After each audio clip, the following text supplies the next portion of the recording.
medan de boja så får jag vid att ha en jólalöfte här. Och i år inte som de plejer.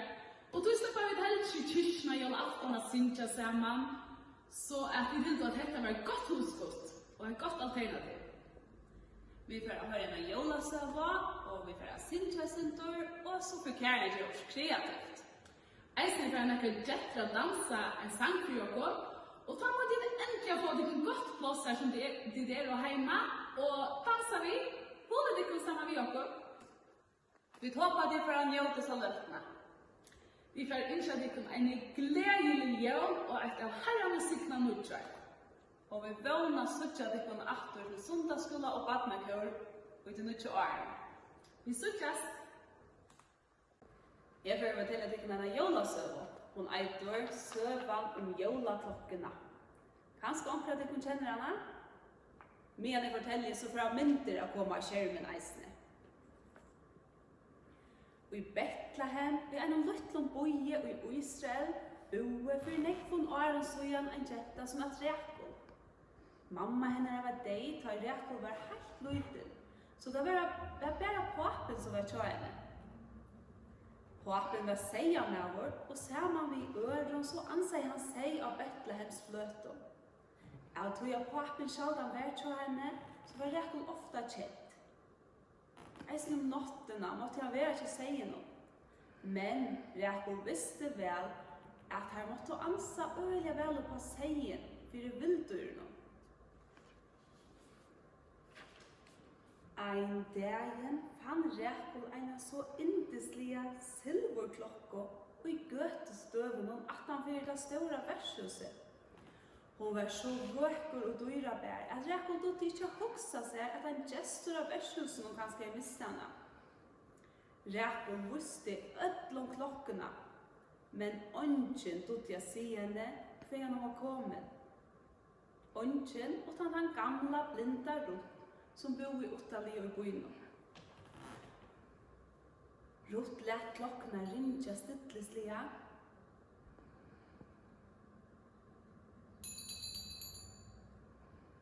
Og da ljøve fjæra i bostor, så vendte hun seg til Rekol og sier: «Hette en helt særlig klokka.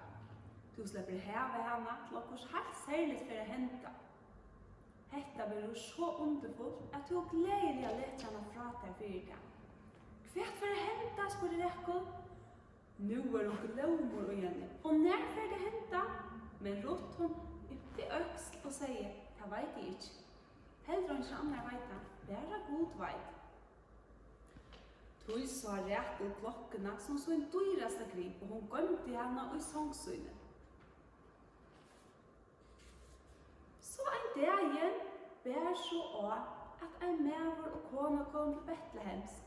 De hadde gynnset lunsje og var så med at de orskade å nøyvene halda leiene fram. De leita etter en kamer å sove i nottene, men onka stemmene var ro for dem til alt gistingerhusene var fullsett. Konan var vid bad, og hesa nottene skulle badene være født. Tog gjørtes de ekvelige glede til gjennom mannen til syndet dem og beit dem å sove i fjøsesøyne. Her var det i ødlom for en trygg til nottene. Og hesa nott sendte Gud oppom så nyre hjørne, og jeg så neier seg av fjøse, her gjøsteren stod inn til noen førre riv og var han båren i heim. Mamman badla han og leie han i en kroppo.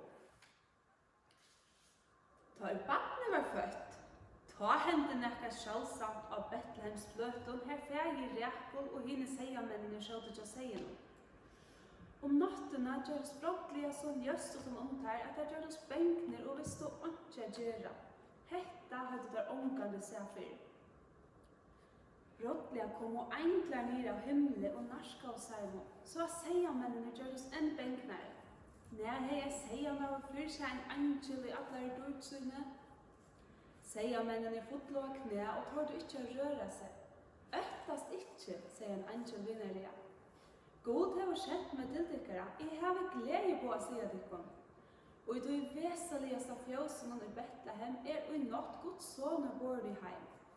Han du Jesus, og de skulle finne han i kroppen. Målleser, Og vi glömmer i egen og hukt og sier mennene at englen. Der undrer oss ännu mer at de englaner som stod utan om hin engelen for å synge. En så indesiga sang hadde det aldri hørt før. Heier være gode i haksta himle som på englene. Og frigjør av gjør og i mennesken går touch. Vækre sangren ljoma i ved marskene og helt opp til skutja. Så sier mennene gjør det gleder om hjertet. Færre til fjøse, sa du englene. Sier mennene lød og alt som der åtto i en rikvo og leida og etter okkur som der kunne djeva badnen under kroppene. Det enda størte der av at djeva til en ærlig lampe. Æren hei så nekva mjölk at nå mykje vært lampe og badne. Så han førte her til gongo i myskenen og lette leiene møte til vesalesa fjøsen under Betlehem. Så her hadde englene sagt heimen at Guds soner vær. Papi Rekol, han bær lampe i føvningen og æren etter deg. Ta ut her at enda kom til Betlehems, for fjerde Rekol, beina ved heim av vekja luttle og døttersøyna. Han atleie si henne hva var hentes av nottena. Og hon skulle sleppa vi under fjøse, til badne som god hei sett, og som nu la i kroppene, til skulle hon sleppa av suttje og bjøa velkomne. Ta Rekol sa pappa som standa vid lampen og fortelje om enklene taver og glömmer igjen. Nu veit jeg hva gamla Ruth mette, da hun sier meg om klokkene, røpte hun gled. Rekol fann seg beina ved klokkene og lette henne ringe helt spekkelige. Gjerma i lampe offer i føvningen av pappa nå. Vi festa klokkene om halsen av du sier Rekol gled, for bare å leite etter å kunne binde det fast vid. Du skal slippe djeva lampe, så du sier mennene. Ta tog kom det i føvningen og skunde seg at han sier mannen. Lampe gjerma i atlan veien, og silverklokka som hekk og i tog reia banden og ringte stilleslige atre i møte. Sier mennene leita hvor langt i myskene, og at enda funnet av fjøse og fører inn i ærene. Alt var just så som angelen hei sagt her. Der fotla knæ framfor kroppene og tilbå badne. Der gå konen i ærene og bør rett komme ved lampen. Hun gjørtes måles av glede da hun sa badne. Varlige så tok mamman til badne noen først henne, og Rekol gjørtes glede, lukka som fyrt da henne egna mamma var til henne. Jeg heter Maria, sier konen plutselig. Jeg takker deg for at du komst. Jeg heter Rekol, sier Rekol spekmalt, og vågner jeg konen for å halda om seg lunge. Lampe eisen til lykkere, sier Rekol. Varlig sett det hun lampe nyer. En løteste lampe og iveis, men da hørte mamma sine hjerma, så hoppa jeg til ferie over til henne. Ta ringte klokkan så klart og vekkort. Og som hatt av vekkort, sier Maria og hukte at lampen. Hva hever du altså føyne og klokkene? Jeg har jo funnet henne, sier Rekol. Og så sier hun eisne, badne skal slippe eierne. Maria ville ikke teka gavene, men Rekol var trash og sier at klokkan skulle være hengande i banden og at de skulle eierne. Hun myntes vel hvert og gamla Ruth hei sagt. Og klokkan ringte i fjøsen langt etter å seie mennene og Rekol var og færen. Men etter tanndagen hei Rekol ljøs og livande eio, og ødel var så gå i henne til ljøse og live kom ur hjertan. Men klokkan ringer enn. Ta stovan pynta, standa nekkbød spett utanfor stovdutnar og boja til jólaklokkan for å rinja. Ta vera dittnar til jólatreie og gavnar latnar opp. Og jólene å komme. Nå får vi vite at en lite videobrott som vi tok i fjøsen og i bø i fjør, her badna kan vi synker heier verit her. Sanchen som englarna sjunker för i hyren och udja marskene. Are you ready there? Passa himne ut och frier ajöj. Oj människan och lever klocka tid. Oj människan och lever klocka tid. Oj människan och lever klocka tid.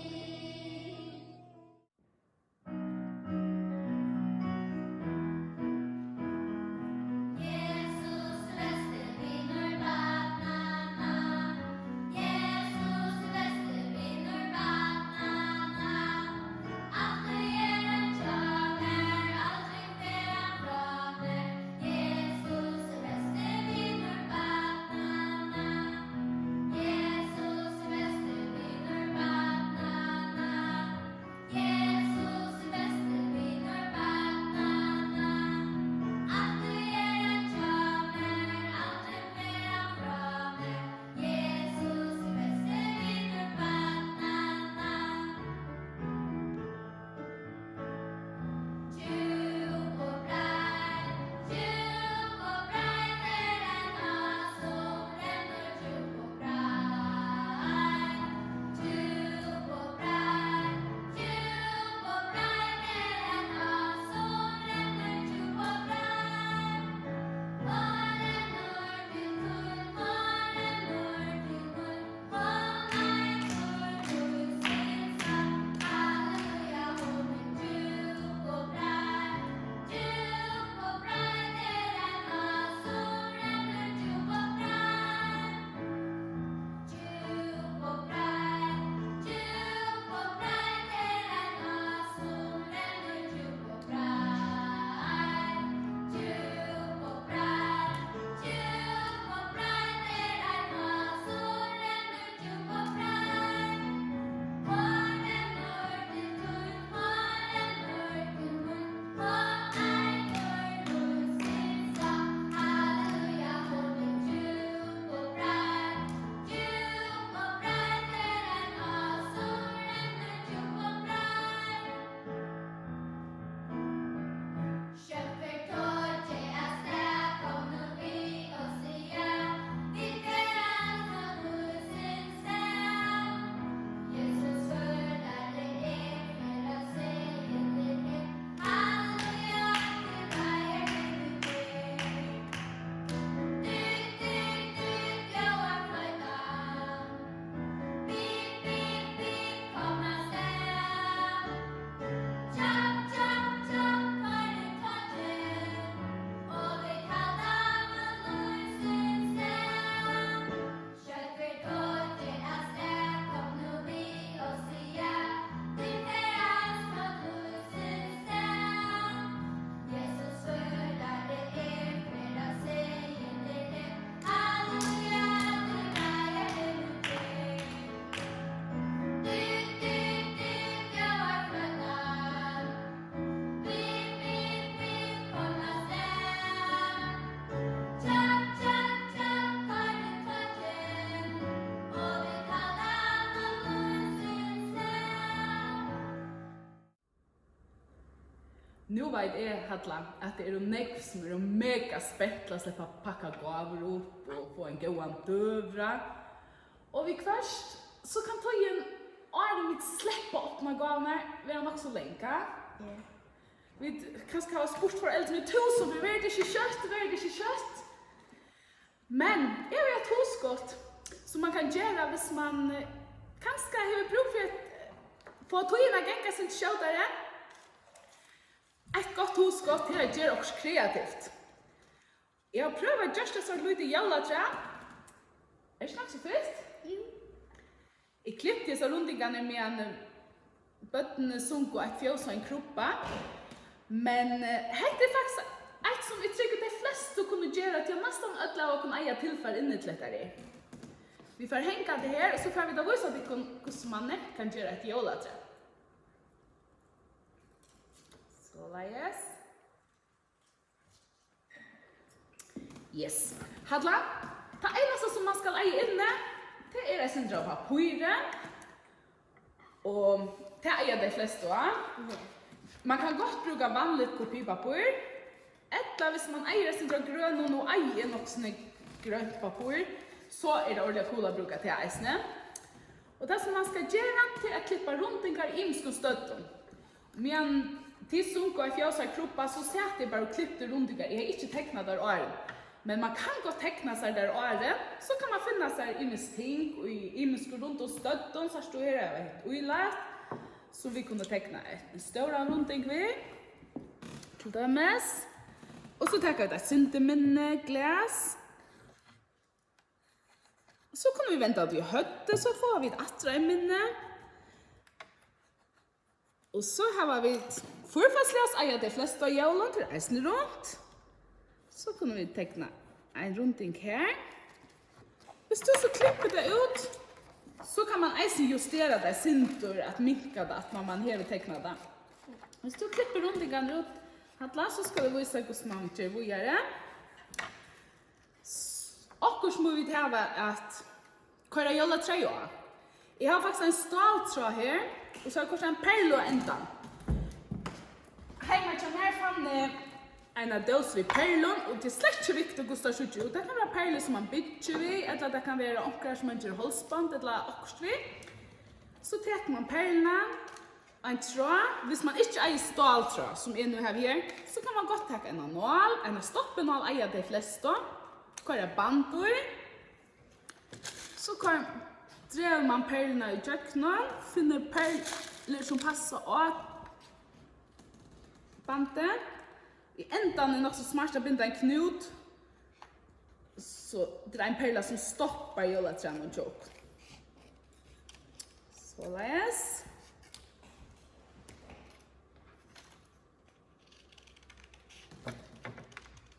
Så nu är Hattla långt och klippt. Hattla vi med ha nekrar trätt alltid rundingar. Man är inte själv hur så störst jolla som man gör, eller hur snäcka rundingar man hever åt det. Så läs. Det nyaste man måste serva störst. Nu ska visa att det kommer en bantio eller något som kanske de flesta av det kommer äga inne. Så prikar man bara och i min och runt innan. Så det nyast. Så finner man en perla. Så får man här och nu passar jag inte jack nu. Så man finner en större perla. Så man här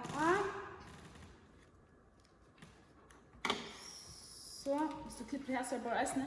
För lika justera där så det skinte minnet. Nu har vi inte så rätt och illat med tid. Jag är helt säkert uillat och i imskon stötton.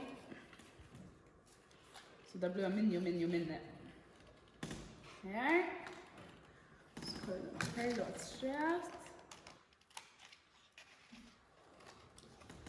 Mer då man så öliga väl att klippa och göra för lite kreativt. Men det är att man gör imsk kreativt så är det också utlöst alla. Jo. Ta ett skick de flesta föräldrar till dickon har rutta och pynta och vaska och göra klossliga jolar.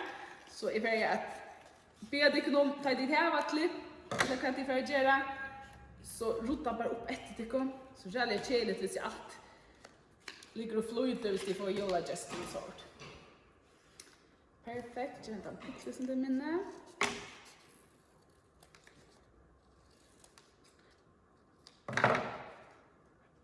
Så nu har perlen med.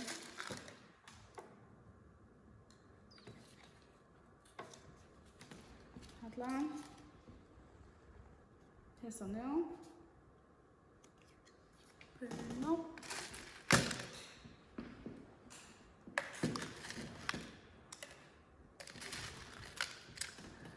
Alltid faktiskt. Man kan hjälpas det att hvis du är inkvisistion så kan du låta tajmna göra det som de klarar och så hjälper du dem med det som du doer.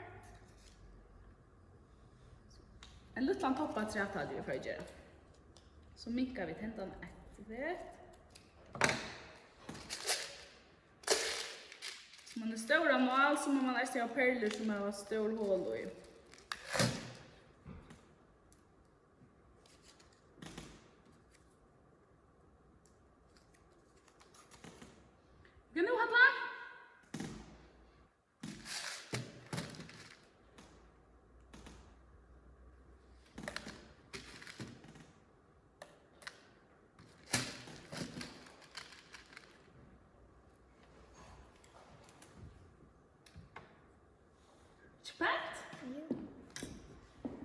kunde det binda en knut og et lakst oppi her. Og så kanskje de tenker at en grein, et la av jolatre, hvis de tar jolatre enn til tykken.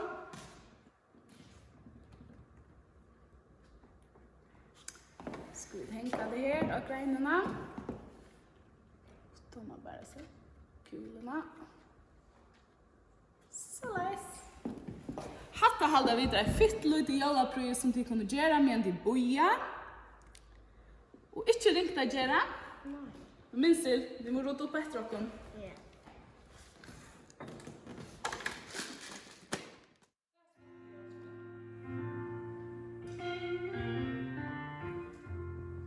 So we are wrapped up in blankets by the fire tonight. The lights are shining brightly on the trees outside. I look up at the starlit sky, and I wonder what it's like to celebrate Christmas on the other side. And I am truly blessed. I wish that you could feel the same. So I send you this greeting in Jesus' name.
at tid av verger sammen vi åkne i det, og takk for en nekvar gode løter i 2020, høyest vi da vi avvirket av korona. Vi får nå til søst å bia og takka. Jesus, takka deg for at vi atter i år kom halda jul. Takka deg for at du lette få i hendene heim for oss. Vi ber deg om at vi alle må få en gledelig jul, og at du må sikna året 2021 så ryslig for oss og åkere bygd. Og Jesus, pappa, takka deg for at du der, og du er tjåk om ødlom. Færi var, tusenmers til himle, heilat veri navnet tutt, kom i rujtje tutt, veri vilje tuin, som av himle så av jør. Gjev okkur i det, okkara daglige brei, og fyri gjev okkur synder okkara, så som vi eisne fyri gjev taimon, møti okkur synda. Lei okkur ikkje frestingar, men frels okkur fra til ytla. Tog jeg tutt rujtje, valdi og heiren, atlar æver. Amen.